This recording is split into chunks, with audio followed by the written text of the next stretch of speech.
once picturesque Midsummer Norton was a frequent winner of the Best Kept Station competition, an award it well deserved, as each summer the station was bedecked with superb floral displays.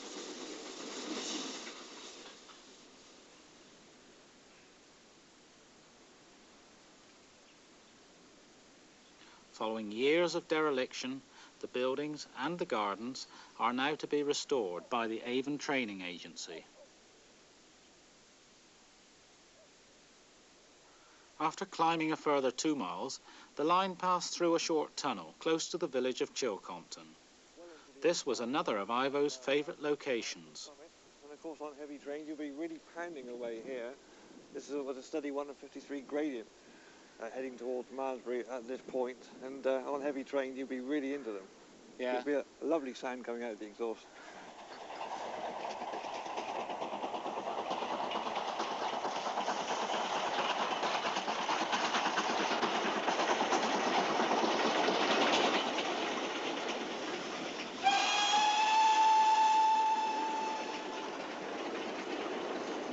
I suppose a steam engine is the nearest from mechanical thing to a living creature.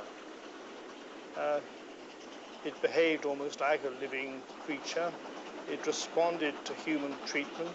If it was well fired and well driven, it would repay that handsomely. And equally well, it was a very faithful machine. And of course, the overall effect of a steam locomotive climbing hard uphill, you had this sort of the exhaust being poured out the chimney, and the sound was tremendous. Just 2 miles short of the summit of the railway at Masbury, the line passed through Vinegar.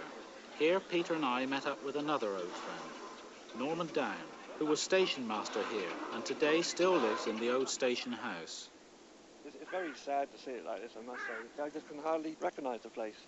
Well, it used to be such a busy place, didn't it? And now you're living here, Norman, more or less in isolation. Yes, we don't get the pines through in the morning like we used to, with Don giving the familiar wave as he went by. Not much of it left now. Very little now, Mike. Signal box used to be here. Yeah. The waiting room. The station buildings, of course, were on this side, with the waiting rooms and porter's room. And how did it feel when you saw it all being razed to the ground? Because you'd been here, what, 20 odd years? Yes, yes. We felt then that it was a sad day to see it bulldozed down the way they did. The station itself would have made, in my opinion, an ideal bungalow for someone.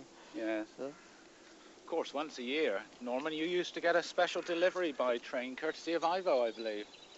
Oh yes, Ivo. He was very kind in always sending his album photographs to all stations. It used to arrive by train so that all the staff could go through it, and in due course we'd notify the next station that would be on the way to them. And that way it would go all the way down the line, right would it? Through the line. Yeah. This was a very nice gesture on Ivo's part. Of course, Norman, you were active, weren't you, in trying to prevent the closure of the line? Well, they were bitter times, Peter. We didn't like it. We didn't like their methods, and traffic being deliberately taken away from us to make the picture look really bad. Yeah. Census of passengers taken when school children were on holiday to make the numbers lower, that sort of thing. It was a bad way of doing it. In happier days, Ivo, in his faithful Bentley, would often chase a train, managing to photograph it at several locations on the long climb to Masbury summit. Oh, one had great fun chasing trains and seeing how many times you could photograph the train between, shall we say, points A and B. And more often than not, the crews on the locomotives were fully aware of what you were doing. And they would more or less say, right, we'll jolly well see we get to Masbury summit before Ivo does.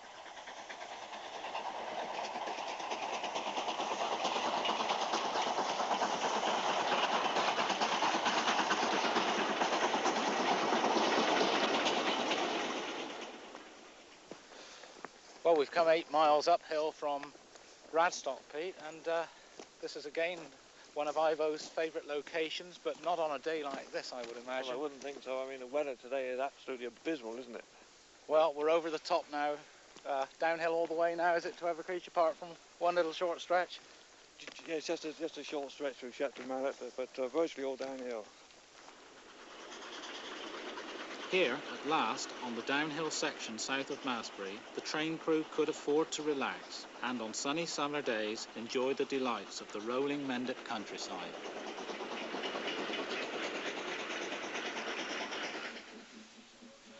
Evercreech Junction, where once passengers could change trains for stations to Burnham-on-Sea, Bridgewater, or even Wells.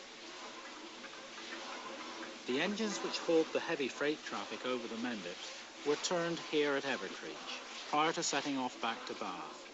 Here too, Peter and I decided to turn back, but not before saying farewell to Ray Stokes. This is the end of the line for us then, Peter? That's right, Mike. But of course, this is only the first 26 miles of the line, and if we were on the Pines Express now, there's another 46 miles to go yet to Bournemouth. And then, of course, you had the branch up to Highbridge and Burnham. That's right, that branch off to the left. It's about half a mile from here. And that's where you we came in from Temple Coombe. That's right. I suppose you still think about the old line, Ray, do you? Oh, very often, yes. God, you can't forget it even. But when you come to look at it, places like this is the first time I've been in here now since we retired, since we closed. And you just can't imagine what it was like now. You forget all about it. I mean, it's altered it all. It's impossible now to think what the line used to be like. The only thing is you've got your memories and you can remember it as it was.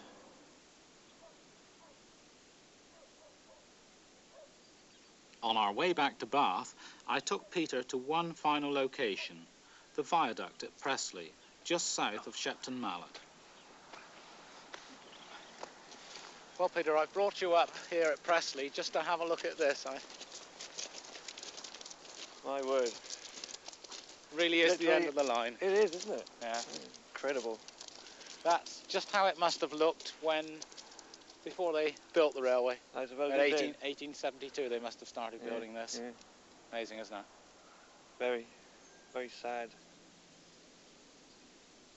I started filming the S&D in 1958, and I didn't appreciate what I was doing, really. I did it because I loved the S&D and I thought what fun to be filming it. But at no time whilst I was filming the S&D did I think, well, this is going to be unique in some years to come. That never crossed my mind.